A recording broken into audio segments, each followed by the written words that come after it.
The AC Show has never been more proud to be supported by Rebecca Casey, mortgage professional with DLC Origin Mortgages. Jamie and I have been working very closely with Rebecca over the past month to secure our own mortgage, and she's been absolutely incredible. So any questions you have about home buying or the real estate market, send them to Rebecca at customcoastmortgages.com, and she'd love to chat with you. Today's guest is Aryn Savard. She is a life coach and also runs a dance and fitness studio called The Goddess Movement. She was also a personal trainer, and we met through her love of music and the arts. This was a very meaningful conversation. We talked about how to take care of yourself while in isolation, both mentally and physically. We talked about the negative pressure from social media and trying to live up to unrealistic standards, the importance of connectivity, and her newfound passion, Life Aquatica. You can find more information about Aryn on her websites, arynsavard.com or thegoddessmovement.com, on Facebook and Instagram as well. Maybe it's time to take a few virtual lessons and start moving your body. Andrew Christopher Show. With Andrew Christopher, your host. It's the Andrew Christopher Show. But really we call it the AC Show. Yeah, we really call it the AC Show. Really call it the AC Show. Just treat us. Oh, the joys, right? I wish we could be doing this in person. That'd be a lot more fun. I know.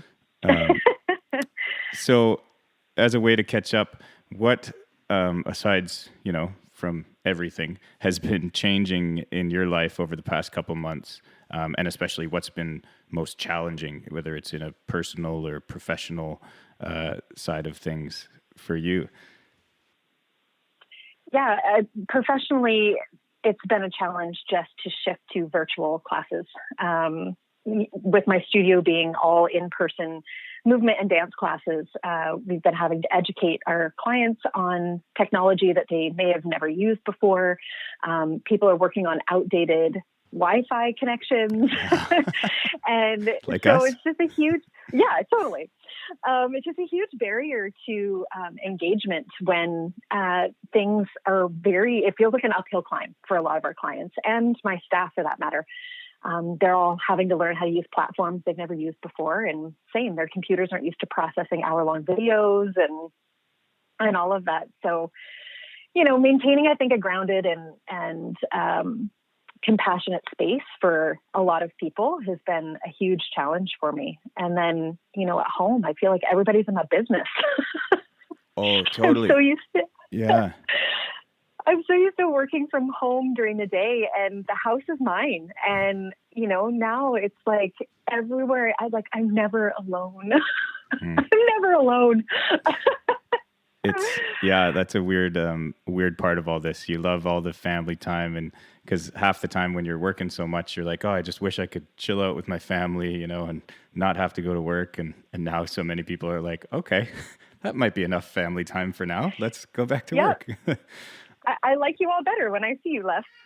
Yeah, that's a very common theme. I think one of the hardest parts for me has been, like you said, finding that alone time, getting some space, and making sure Jamie gets some space too, which we haven't really figured out yet. I don't think we're getting enough of it, but we're trying to work on things in that way for sure.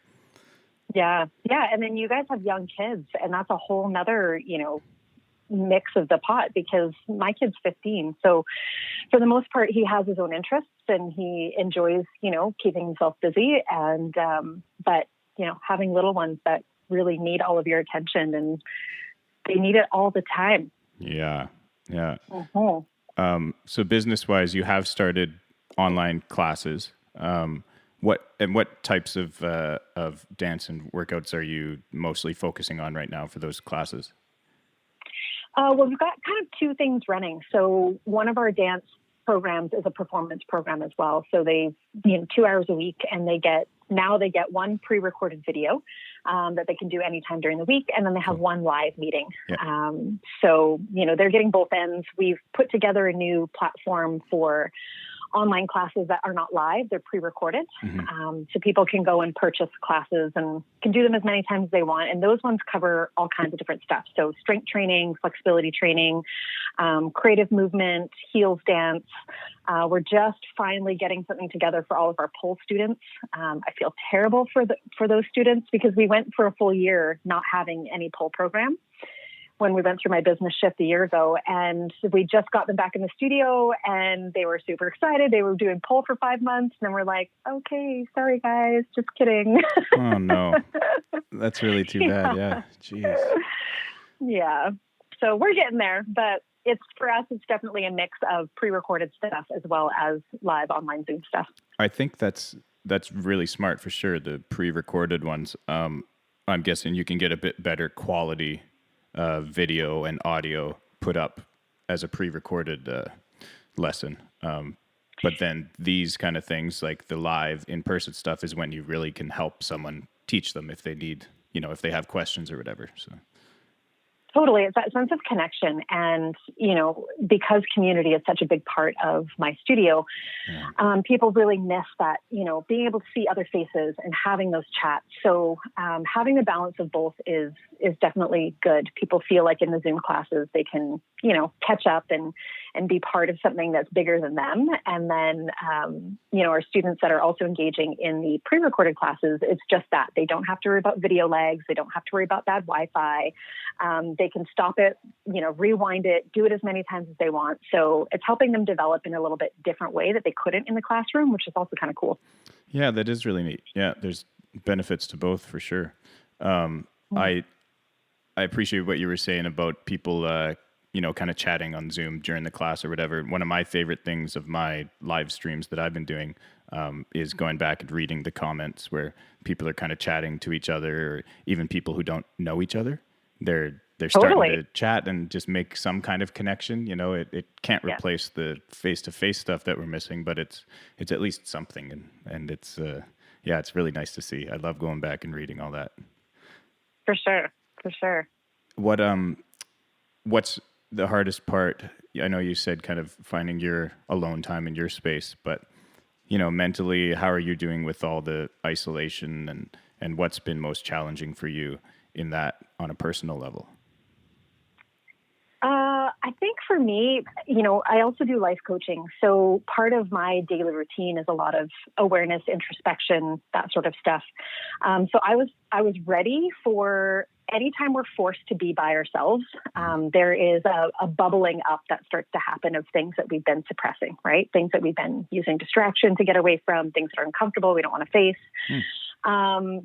So for me, I was ready for that journey.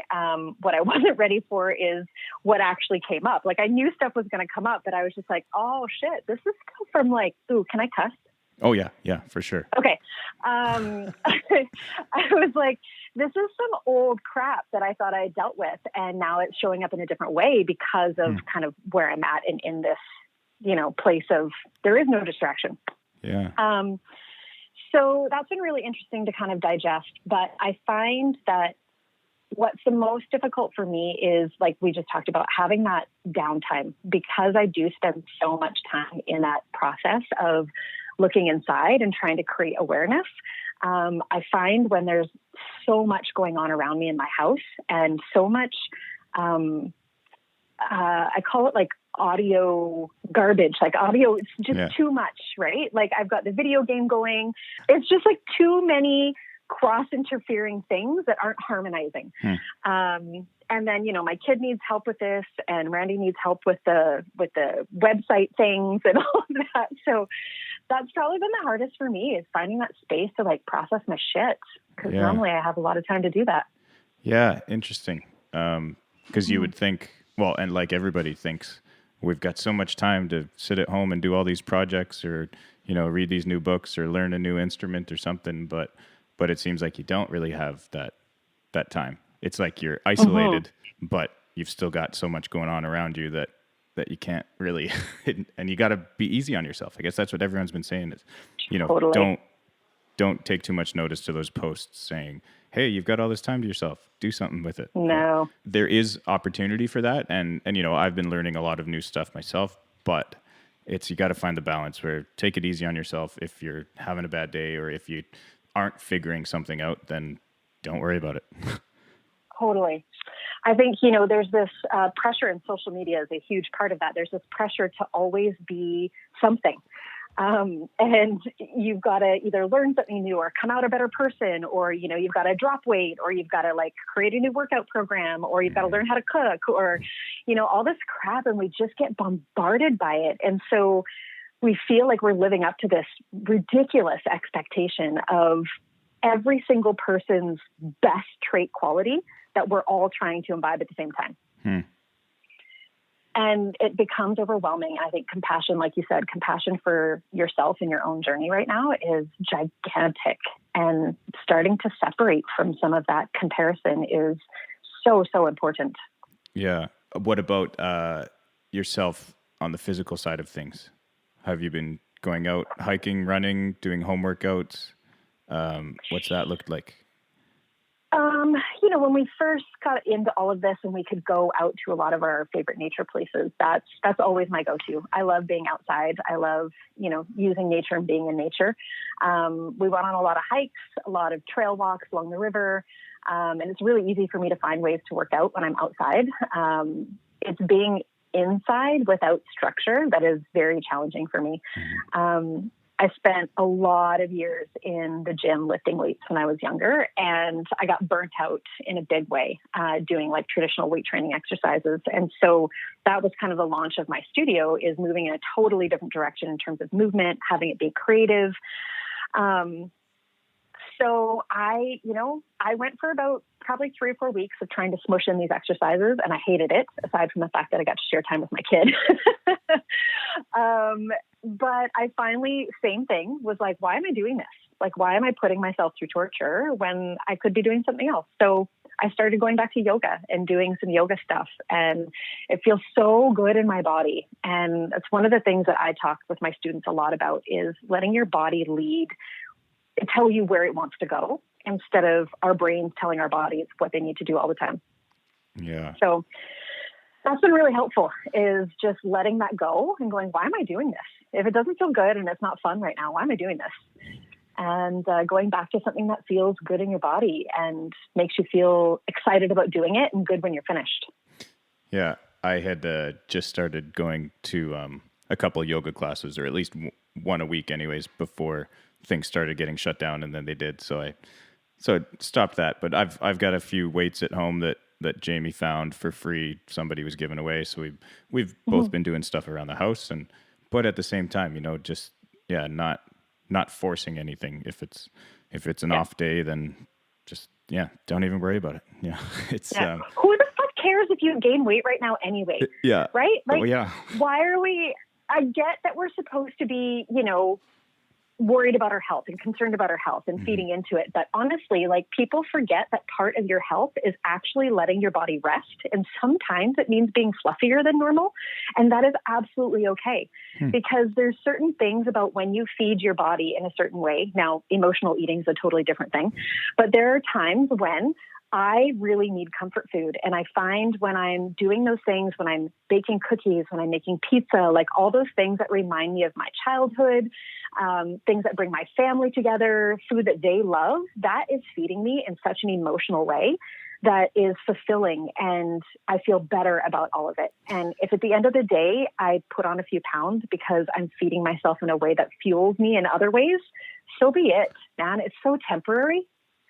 I was listening to a podcast, and the guy brought up, he was talking about loneliness. He used to be the Surgeon General of the United States, and he brought up his studies on loneliness and was comparing them to studies of smoking and lung cancer and stuff, and the effects of loneliness that it has on your mental state, and how destructive it can be in quite close comparison to how bad smoking is for you and getting lung cancer. And it just blew my mind, and kind of like what you're saying, that, the physical health is so much affected by the mental side of things. And it's something I'm just, because I was always a sports guy. I was always in the gym working out. And So I don't have much of a grasp on it yet, but I'm trying to get to that place of understanding. So I really, I'm interested in that side of things, where figuring out what's the balance between the mental and the physical health, and how they cross over. Like it seems like there's a lot there that I think a lot of people are missing. Again, probably from the media, and I don't know. Where do you think the biggest confusion comes from in all that, and where does the truth lie? Like, I'd love you just to elaborate a bit more on that if you can. Yeah. My whole mission, I think, in what I'm doing in all aspects of my life is about reconnecting with your internal truth. I think we have a lot of innate wisdom, and we've been disconnected from it generationally, I think, in our society.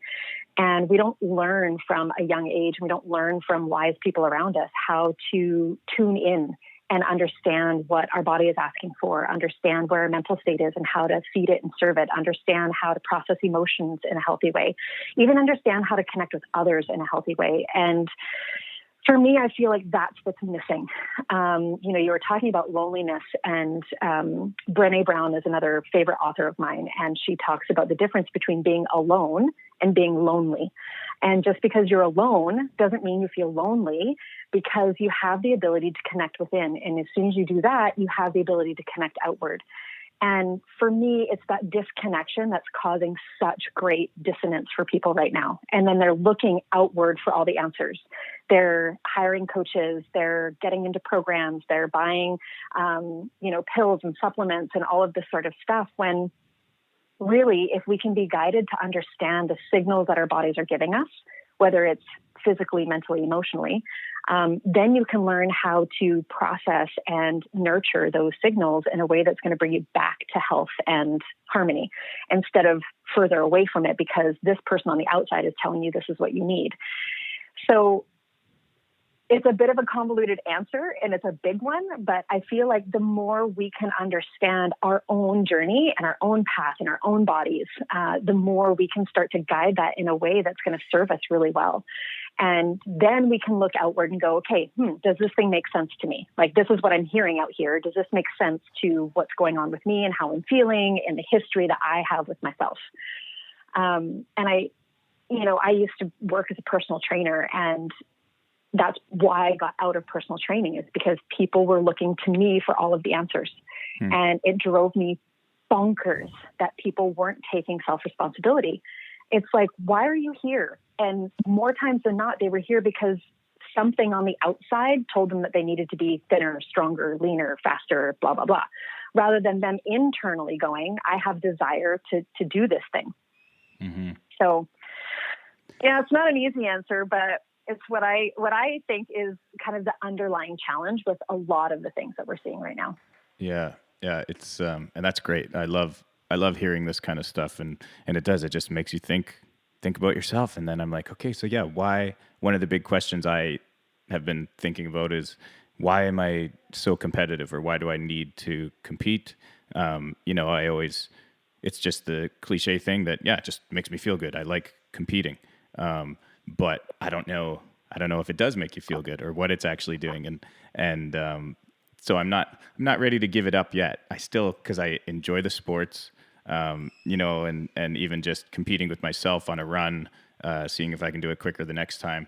But I think that competitiveness, my mind's recently been opened up to learning that maybe it's not such a good thing. And it can be destructive and distracting maybe. I don't know. So it's that's one thing I've been looking at. I think on the health side of things, I do really enjoy exercising, and I found, so I stopped going to the gym just because I think it was a bit disruptive in the family life. So I quit Steve Nash even before they closed down, and just been doing some home workouts, whether it's involving the kids or doing it with Jamie, or just finding a good time to do it where it's not disruptive. It's not putting extra pressure on Jamie. And I do still really enjoy the exercising, so I am taking it quite seriously. But it's it's in a much healthier way than I was doing it, I think. Uh-huh. Yeah. Yeah. Yeah, I feel you on the competition side. Yeah. My background was in athletics before I ever finished university. That's what drove me. And I came from, it's funny because my parents and I get around each other and we talk about, different things in life. My parents both say that I had no hope in terms of turning out to be a very competitive person because they're very both driven by nature. And so, I think competition, it drives a lot of things in a really beautiful way. I think it, just like you were saying, it pushes us beyond our current capacity. It makes us ask, like, what's possible? If you see somebody accomplish something that's beyond your limits, then you're like, wow, okay, well, what's possible for me? And I think that's a very healthy way that competition can play out. But I totally agree with you. And man, I've been in that loop too, where it's like, when does competition turn into comparison? And to me, that's where I think it becomes destructive. It's like competition isn't pushing me forward anymore. It's actually making me question or obsess in a way because I'm not the same as this person, or I'm not doing what they're doing. I'm not meeting that goal from that person, versus using it as like internal fuel, right? To move forward and to kind of push our own boundaries. So I feel you on that one, man. Yeah. So I feel like that's part of an answer for one of these questions I had, but about something that you're trying to be better at these days. And, I guess it could go any direction you want to take it, but it could be something just fun and playful or something like the competitiveness. But what is something you've been trying to be better at? I think this goes along the theme with most things, but to me, I'm just always trying to be a better human.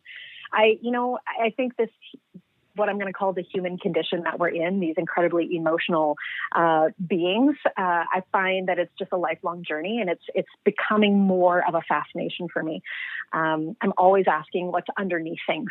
So we see things play out, we see things happen, and I'm like, okay, well, what's underneath it? Like, what's driving this? So that curiosity is hugely fueling me right now. Lots of tech stuff, and that's not necessarily out of personal curiosity. It's just out of necessity, as we were talking before. But I've learned more about techie things than I ever think I want to in my entire life. So, but it's useful, right? I mean, who knows when we're going to need these things in the future? Every 100 years, it looks like we get this. If we don't get wiped out first. Yeah. But, not that I think that's where we're going, but it's like, there's apocalypse predictions everywhere. But I don't know, a really playful thing that I have a lot of interest in that I'm doing more research on is I got the chance to do some free diving when I was in the Bahamas last summer. And I was a scuba diver, well, still am. So that was my first introduction to free diving, which is a breath hold and then going underwater. And it fascinated me, the body's response. And I started to read a book. What's the book called? I might have to tell you later. Yeah. But it was a book about a guy who was a National Geographic reporter. And he got asked to start covering these freediving games years ago when it started becoming a competition.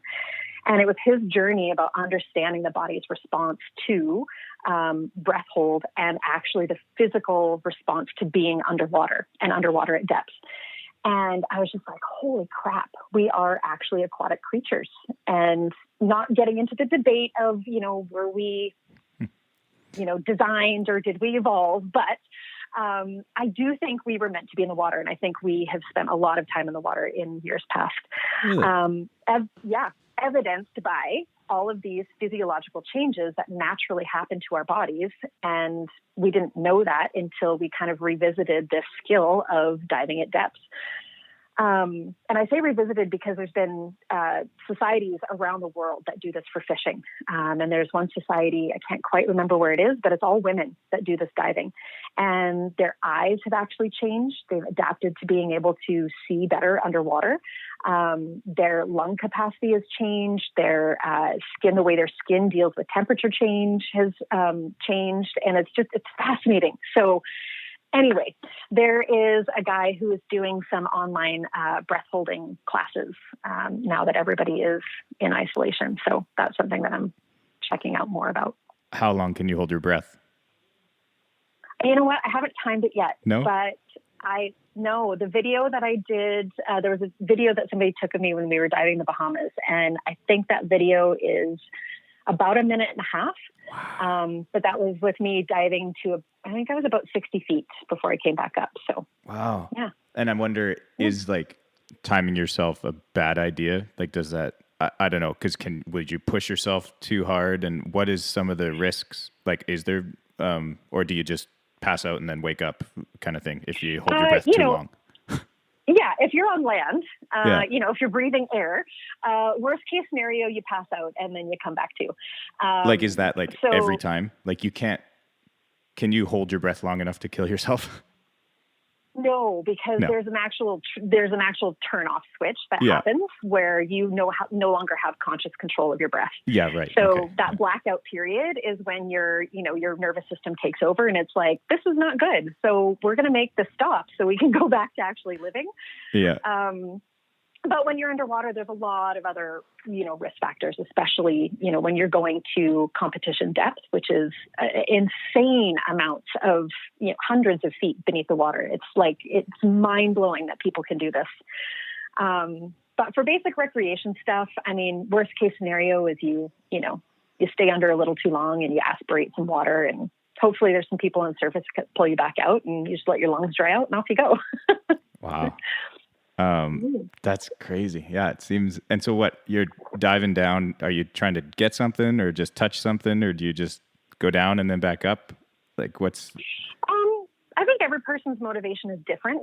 Yeah. The reason I'm drawn to the ocean is because of the creatures in it. So, the free diving method allows you to get generally closer to some of those animals that would be more scared by the sound of bubbles or the sight of bubbles.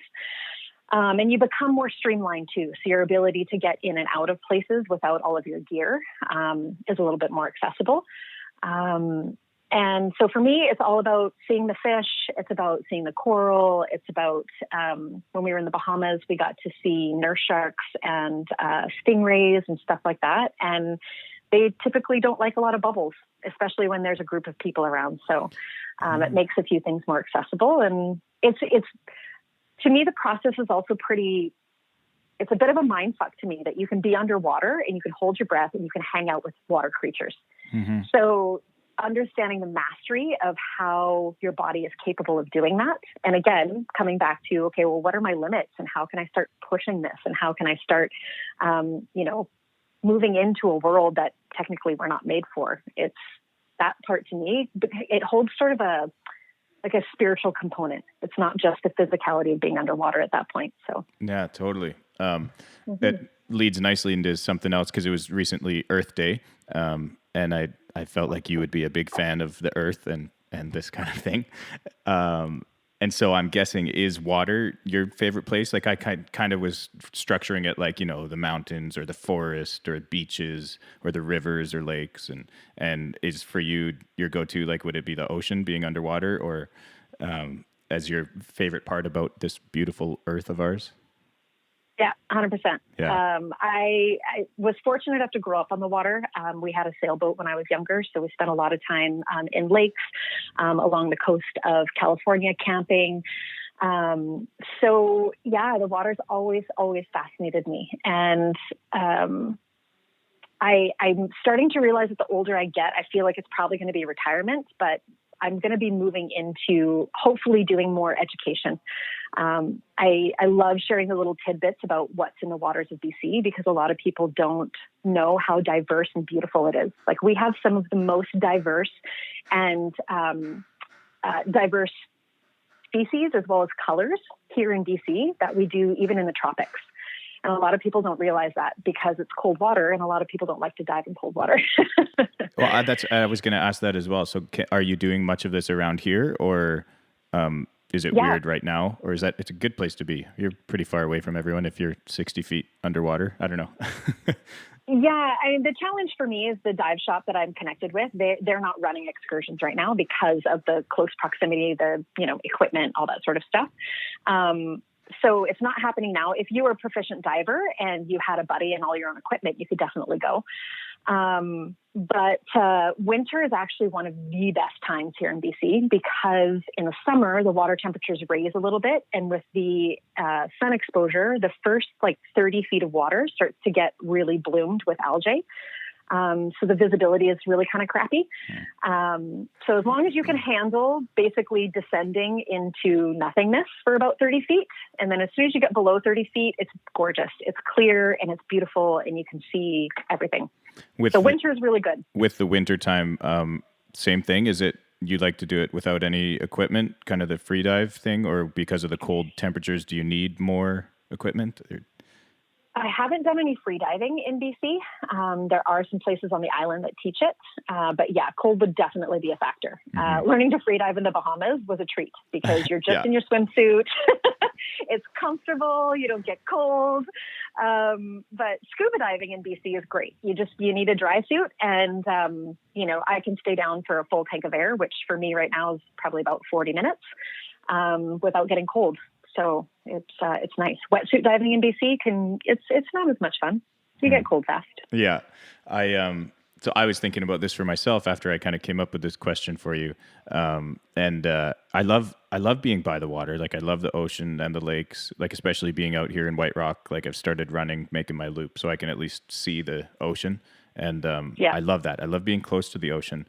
I don't think my favorite place would be on the water or in the water. I think I'm leaning more towards like forest and trees. I've been really drawn towards that lately anyways. And so I think right now anyways, it might come and go in waves. Cause I mean, obviously being on a beach is freaking sweet, but I think for me right now, it's being amongst, and I haven't really got the chance to do it recently, but getting into like deep wooded area where you're, kilometers away from anything else. I think that's a really cool experience that I want to start feeling a bit more. And just, I feel like then, like you said about all the noise and stuff that's going on, that's where you can really, and I'm sure it's the same for you in the water, get away from all that noise and really start thinking, and that clarity, it just seems to come to you, right? Like, and ideas just start popping in your heads or feelings and emotions. And I don't know why, but it happens when you're out in the middle of nowhere in nature. Totally. Yeah. Totally. Yeah. Yeah. I think there's a huge, spiritual component about being deep in nature and being disconnected from all of our distractions. And it's being something small. So for me, being in the ocean reminds me that I'm such a small part of something so much bigger.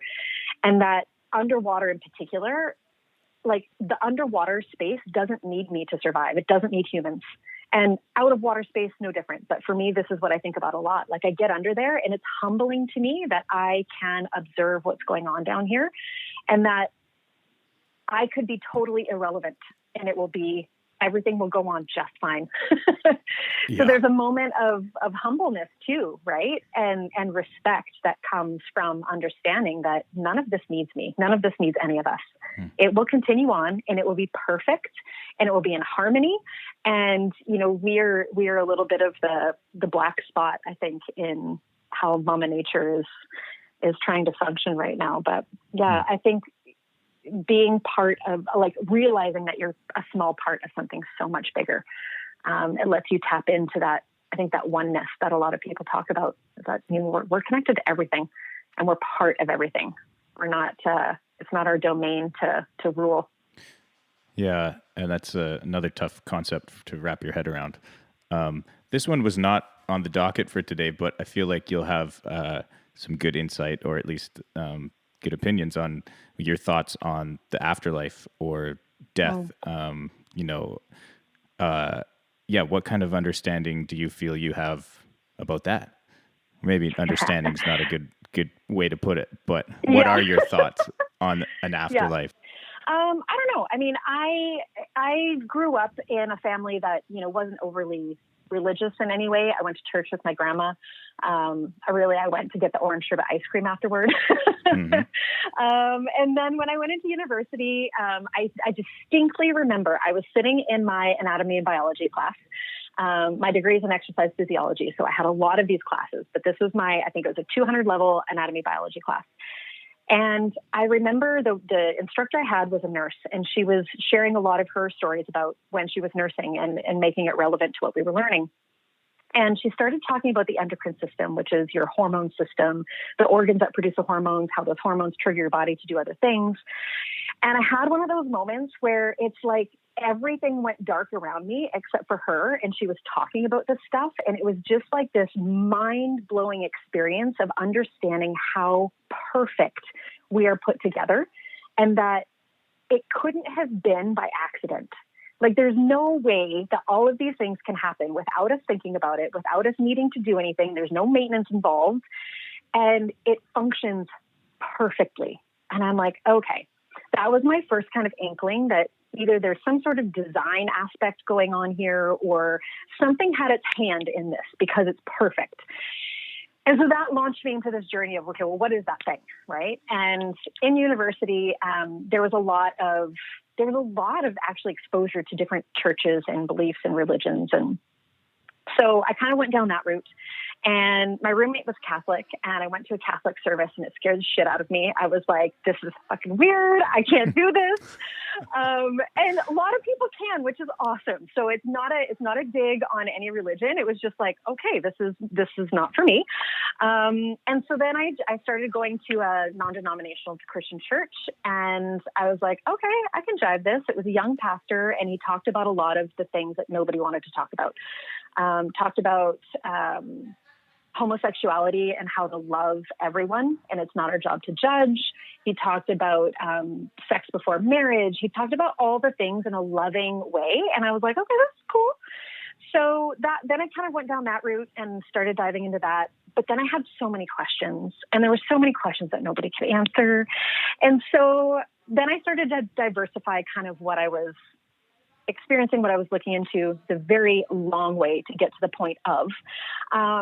I think there's something bigger, and I think there is a really beautiful design to our experience here. I don't think that it's singular, in my opinion. I don't think that we have one life to live, and then there's like this fluffy place that we go to afterward, or not so fluffy place. I think that it's a series of continued experiences in multi-dimensions that we get to experience. And this happens to be one of them at the time. Yeah. I think that we have things that we're supposed to do while we're here, and part of our job is to figure out what those are and how to get that accomplished. And I think that the better we do that, or the more in tune we get, then we get to move on to something different. And if we don't tune into that, then we get to repeat it. I like this answer because for me, I'm been struggling, not so much struggling, but interested in, and sometimes it comes to the point where it's like, okay, what if there's nothing after this? And obviously that's a bit depressing. I know some people come to a better acceptance of that, and it helps them live their life in a certain way. And so they're not scared of that end. But I like an idea or an opinion like yours a bit better, where, it's not a single life. If I'm kind of understanding what you're saying, it's, there could be, you might get a couple cracks at it depending on how you do. But I think that's what I would like to explore this question with more people and see, just what kind of different ideas are out there. Is it disrespectful to call it an idea or a belief, I guess, obviously, right?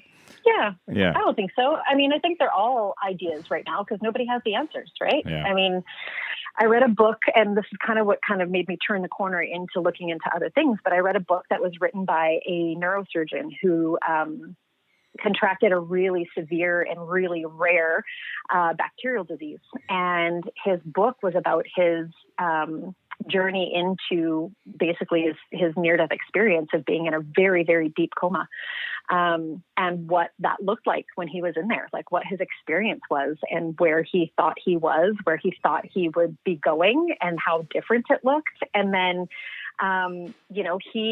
they were able to turn him around. He came from completely vegetative state, like he had zero brain activity, nothing. And they brought him back. His body healed itself, and it completely changed his perspective on working on people in his field and doing neurosurgery, because he just thought when the brain is dead, you're dead. And so that was kind of the first time where I was like, interesting. All right. And then I've been exposed to some really beautiful people in the last probably 6 years who have had fascinating experiences. One of them is Lucia Jacob. She does a lot of really amazing energetic work.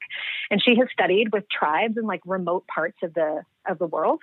And she's worked with their medicine men. And she's like, tell me what this is. Like, I have this experience when I'm working with people. You tell me what this is. And so she's been able to jive with like all these people around the world to create this collective understanding of what happens when she does energetic work and where the information is coming from. And I also feel like there's a reason why we tell people they're old fools, like that term. Oh, right? Yeah.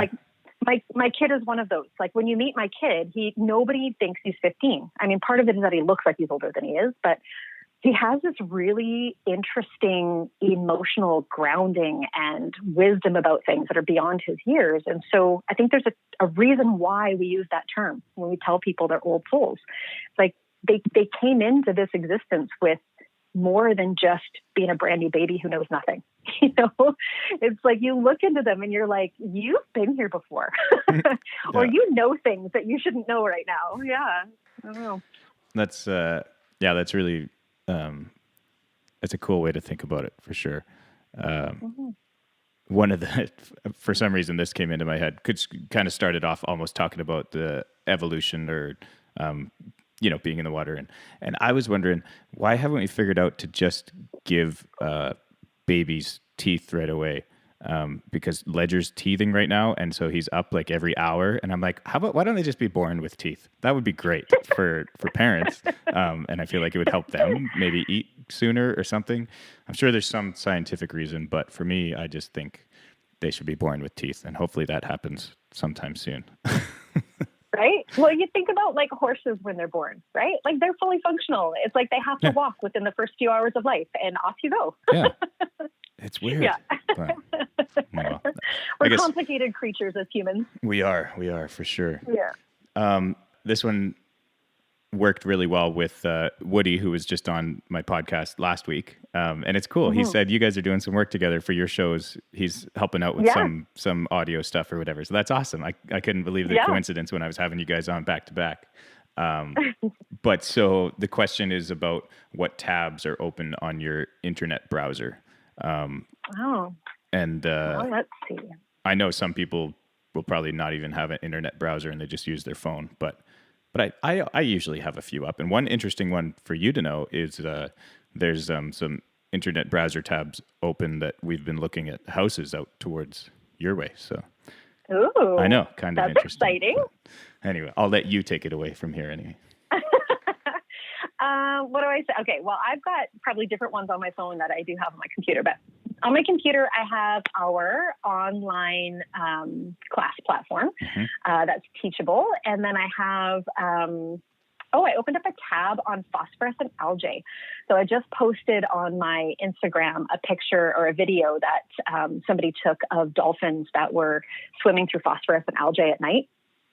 It's amazing. It looks like a neon light show. It looks like the dolphins are just streaked with this amazing like blue neon light. So,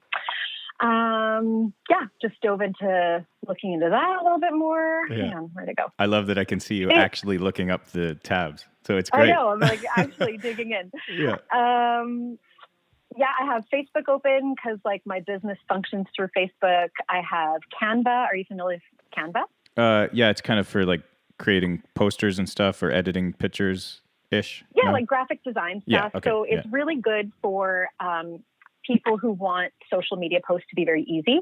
So I have that open. I'm working on a vision board. I've got that open. Got Zoom. Yeah, those are the things at the moment. Where's best for people to go to find out about these classes and your business? What's the best page for them to go to? For my studio, they can find us on Facebook and Instagram. It's called The Goddess Movement. If they want to go to the website, it's thegoddessmovement.com. For my coaching, my life coaching and lessons with me, it's arynsavard.com. Or again, I'm on Facebook and Instagram under my name as well. So I'm everywhere.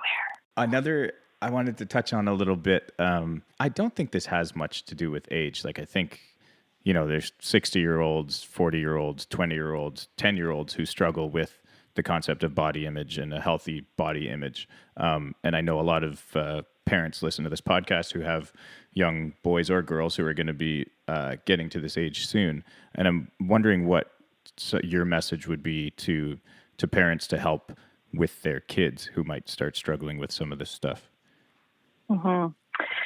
I think it's an inside job. I think we have to deal with our own shit so that we don't pass it on to our generations. And that is the best place to start, because as we all know who have kids, our kids are much more likely to do what we do and not what we say, especially if those two things contradict each other. If your kids see contradiction in what you do and what you say, you've instantly lost their trust. So I think it can be as innocent as, like, okay, mom says I need to eat my vegetables, but she's turning around and I can tell she snacked on cookies all night long, right? So it can be as innocent as that you've lost your kids' ability to trust in what it is that they're telling you is good for you. So the more we can heal ourselves in our own journey about body image and that understanding, I think that's absolutely number one. The second thing I know from my kid, I've got a son, but I spent years working on my own body image before he ever came into my life, and I'm grateful for that. But for him, I started teaching him about what does your body feel like when you eat good quality foods, and what does your body feel like when you move it versus when you sit still. So we had that conversation a lot when he was young, and by the time he was probably 6 or 7, like grade 1 and 2, he very clearly understood when they ate a whole bunch of junk food at class because somebody had a party, he felt like crap. He'd come home and he's like, Mom, my stomach doesn't feel good and I'm tired. And I'm like, okay, well, why do you think that is? And he'd be like, oh, well, we had this at class today and I don't normally eat that.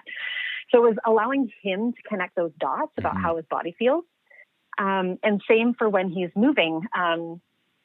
People who know my kid, he loves to work out. He loves that feeling of pushing beyond his limits and pushing hard because he's got goals.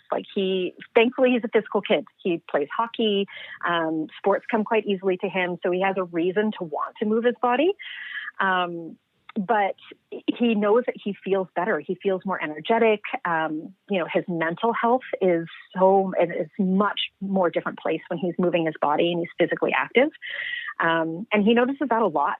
When he's not moving, he's just like, I feel more anxious, or I feel more down, or I'm tired a lot. And he doesn't like what that feels like.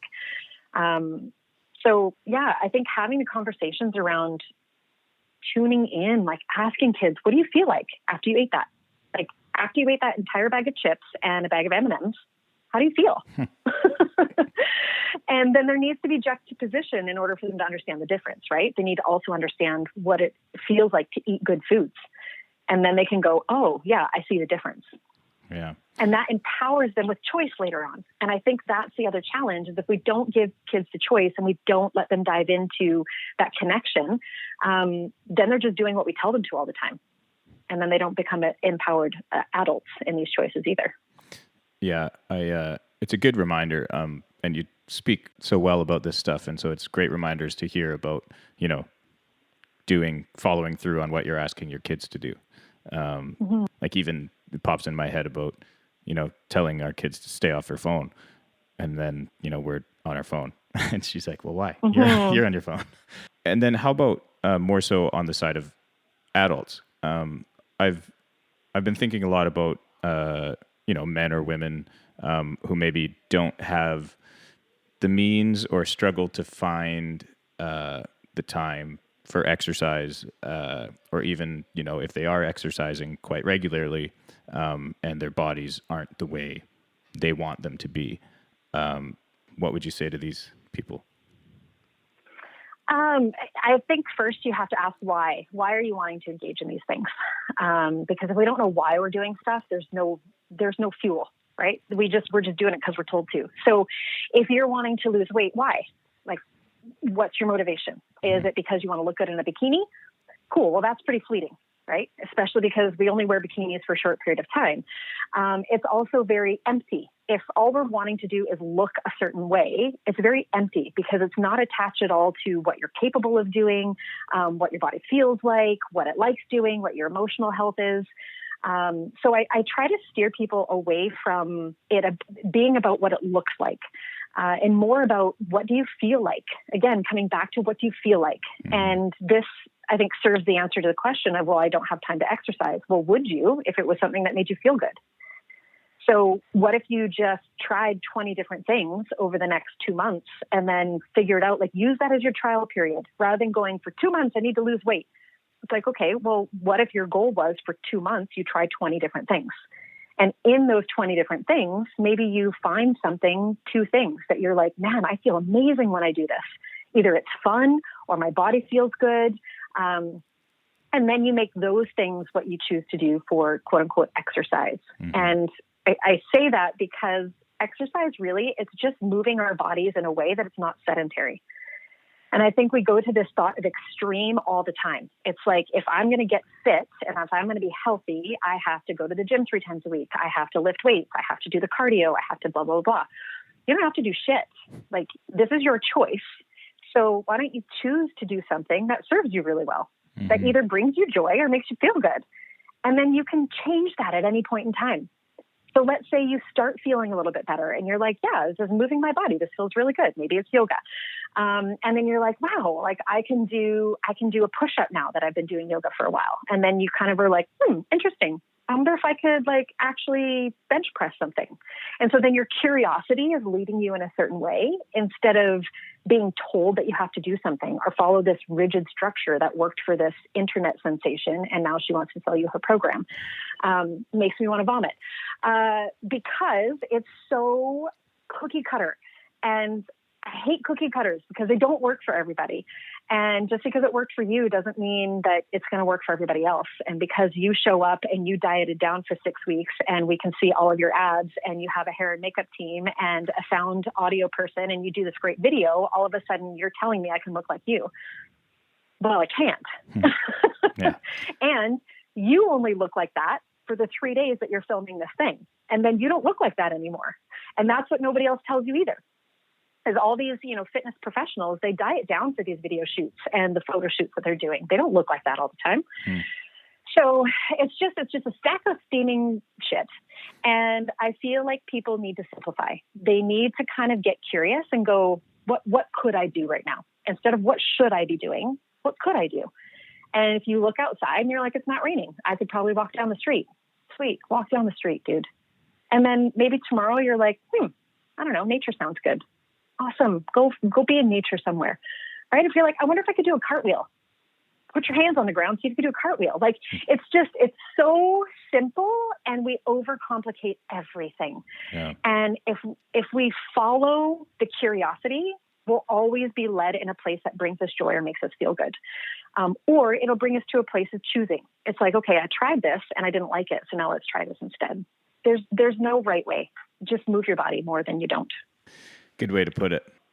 One last question I wanted to touch on is I think this is going to be my favorite one of the group, which I did steal this question, but it's fine. And it's, what would you put on a billboard if the entire world would see your advertisement or your image that you put up there or the words that you choose? So what would be on your billboard? It's interesting because you prompted me with this one. And as I read it initially, I was like, I might have to think about this a little bit. And I didn't at all. It came to me right away. And it would be 2 things. The first thing would be own your shit. So like, your shit is yours. It's not anybody else's. So own it and learn about it and become responsible for it. And the next thing is trust the process.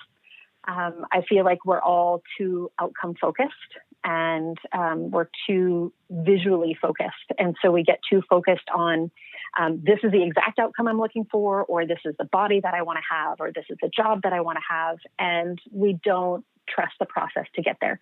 We become way too impatient, and we forget that the process is about the learning and the growing and the expansion. It's actually not about the expected outcome. That's what I would put on the billboard. Own your shit, trust the process. Own your shit, trust the process. Yeah. I want to say thank you very much for joining me. I wish we could have done this in person, but it's really cool connecting and actually talking about some deep stuff with you. And I always feel I leave these kind of conversations like with someone with yourself, and I'm going to immediately text you and say, that was so awesome. We need to talk more and all this. I always, because it's like when you talk about these kind of things, it feels so good, and you want to talk forever and just ask different questions or give your opinions or share your beliefs, because it's very comfortable. And so I want to say thank you for being so open and being such a wonderful person that makes people feel comfortable. It's great, and it's this amazing characteristic that you have. So thank you. Thank you. Thanks for the opportunity, Andrew. And I love that you're doing this stuff. I love that people get to know you more, I think, through these podcasts too. For those of us that, can call you friend, we know the insides and outsides of, what life looks like for you. And it's not just standing behind a microphone. So I think part of the appeal of your music is knowing what comes behind it. So thanks for sharing you too. That's awesome. Thanks, Aryn. Okay, well, I better run. We got a flat tire I got to fix. So no. We'll talk to you later anyway. Okay, sounds good. Take care. Okay, bye. Bye.